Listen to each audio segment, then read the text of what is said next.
So I'm going to start with the disclaimer. I am fully aware that the products that I'm going to be using or showing in this video are not intended for this purpose. That's why this is a hack. Secondly, I did not get this idea on my own. I was scrolling through and a video idea came through of someone who did this about a year ago with different results. And lastly, before you come for me in the comment section, yes, I'm pretty aware I've probably done something incorrectly or improper. But we're gonna do this anyway, and I just figured I might as well take you guys along for the ride.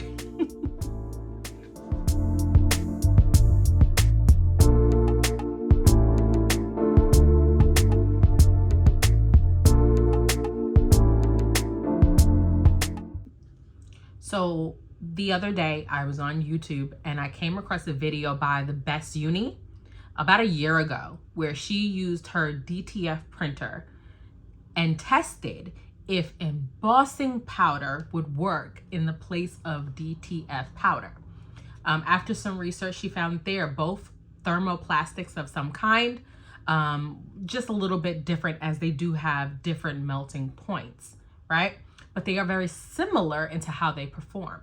So she did a test and she was able to find that her DTF print did transfer to the cotton garment using embossing powder instead.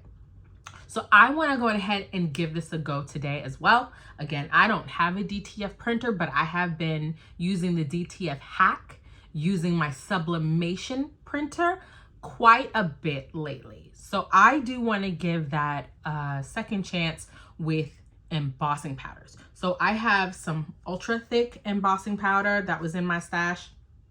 I also have the sticky embossing powder that she used on her attempt. And I also have just a regular clear gloss. While I was going through kind of my products to see what I had, I came across the Snow Opaque White embossing powder as well. So I want to see if I was able to transfer onto dark or black cotton items using opaque white embossing powder. We'll try that last, but let's try the clear embossing powders first. All right, guys, so we're starting off here in Publisher where I'm just setting up my DTF film. This Oh Sugar Honey Iced Tea PNG is available in my Etsy shop, linked below. And here I'm just going through quickly my printer settings for my Epson 4760. I do have to tape a piece of plain printer paper on the back of mine in order to get it to run through, but I'm just showing you quickly how I print using my sublimation printer and the settings that I use.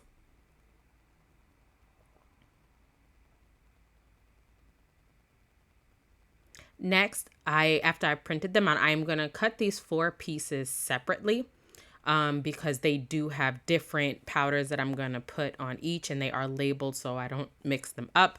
They are kind of opened and off to the side, and I am trying to work as quickly as I can so that this ink does not dry on me.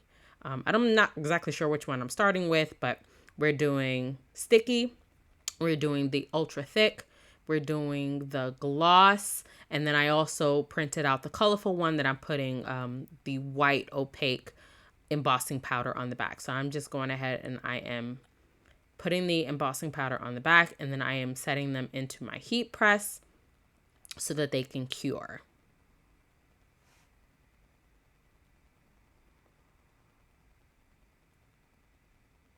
Heat press is set for 385 degrees, and I am just going to set them no particular time until my sublimation colors come through and the powder has melted.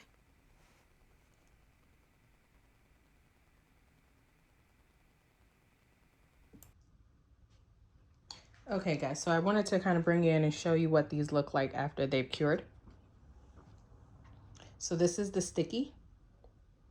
And what I've noticed for the DTF hack, even though you see it crystallize over and change colors, because again, this has a lower melting point than DTF powder, you still need to leave it in there a little bit longer enough for your sublimation colors to kind of change.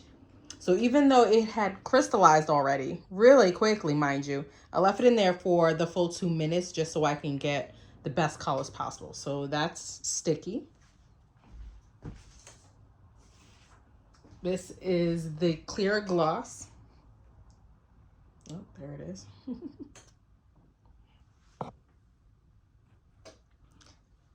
This one, I can tell, I don't know if it's going to transfer as well because you can see where it is.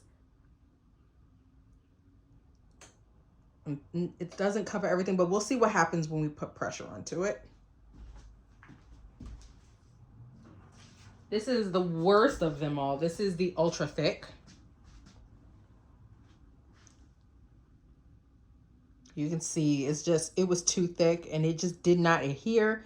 It's possible, you know, because I was trying to do 4 different transfers that, you know, I could have done this a little faster or separately. I just didn't want to waste that much DTF transfer paper where more of the ultra thick could have stuck, but we'll see what happens. And then finally, the one I'm most excited about is the white. Now I should have done a better job at shaking this off because I got some, oops, excuse me. I got some extra white here that's going to transfer as well. But we'll see, because it's not as white as an actual DTF printer would have done. And it dried so fast that I could not quickly put on a second coat, but I think it would have benefited from a second coat of the opaque white, but we're going to press it and find out. So first we're going to do the white and then we'll do this black one.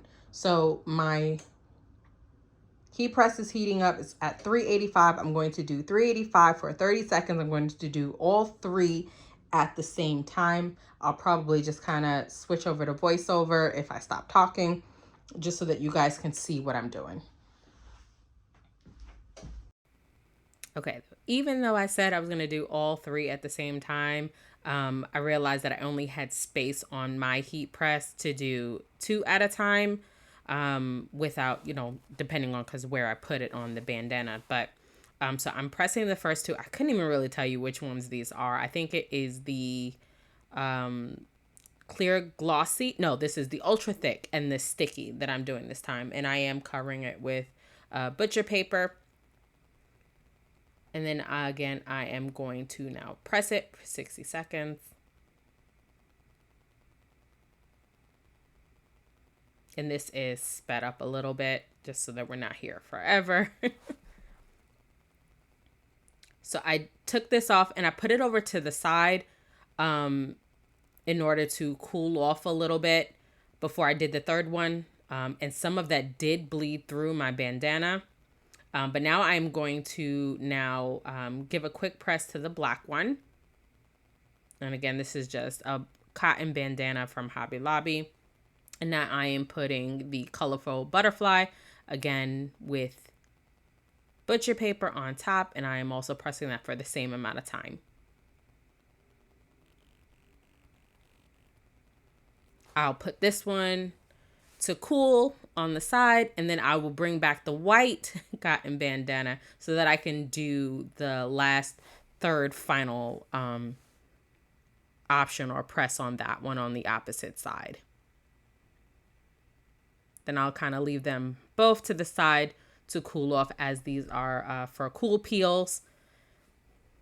Although this one, as you'll see, didn't even want to wait for that.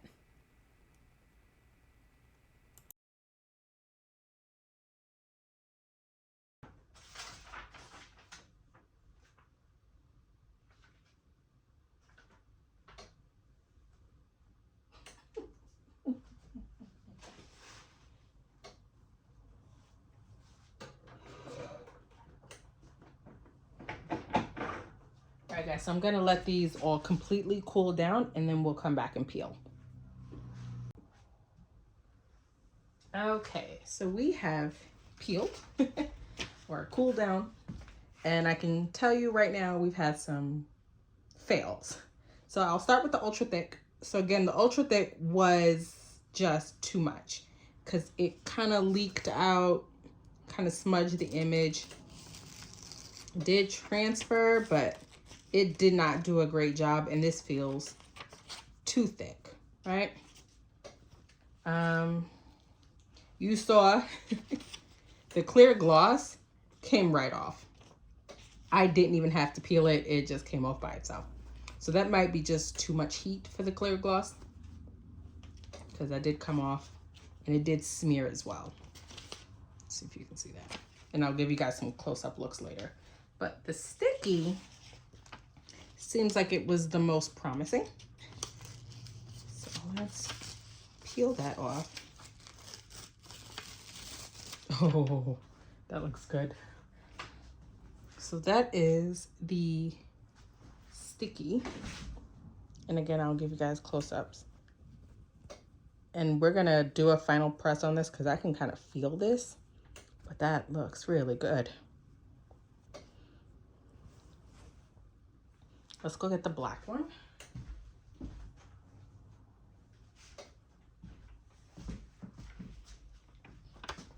Okay, so we have the black one now. That did not work. You can still see some of it, but that did not transfer enough.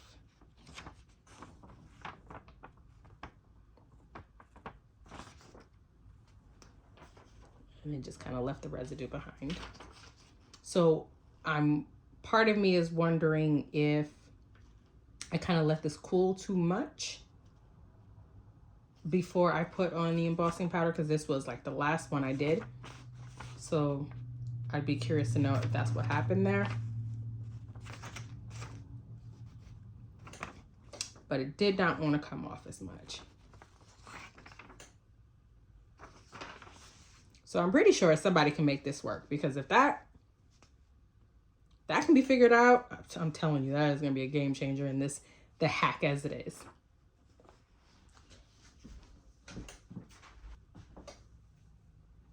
So now I'm going to go ahead and I'm going to bother with the ultra thick or even the clear gloss, but I am going to kind of repress the sticky just to see what that's going to look like.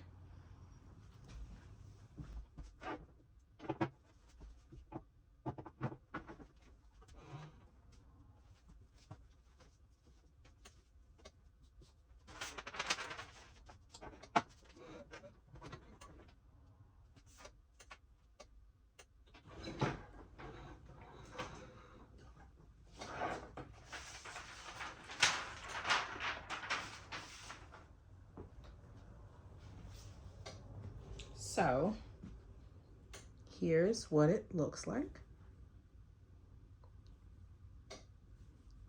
I would even sort of argue that it looks better than the original, but that's not what we came here for. So the sticky embossing powder worked well. It's not sticky at all. It feels great. The color is amazing, and it seems to be very sharp. Again, this was the ultra thick. I think that was just too much. This is the clear gloss.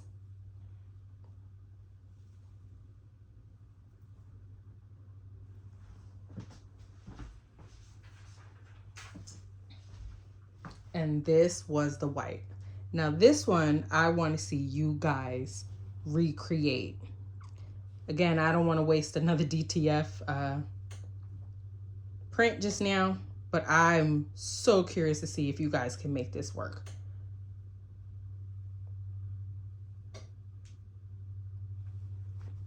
So again, tell me what you guys think in the comment section below. Are you going to start using some embossing powder instead? I don't know if I will. I'll probably stick to the DTF powder I have. I got a huge bag. It'll last me a while. But if you guys make this white one work, yeah, I'm gonna use it a lot more. So let me know. I'll be more than glad to answer any questions that you guys may have. Please let me know what you guys think. I'll be back. Thanks, bye.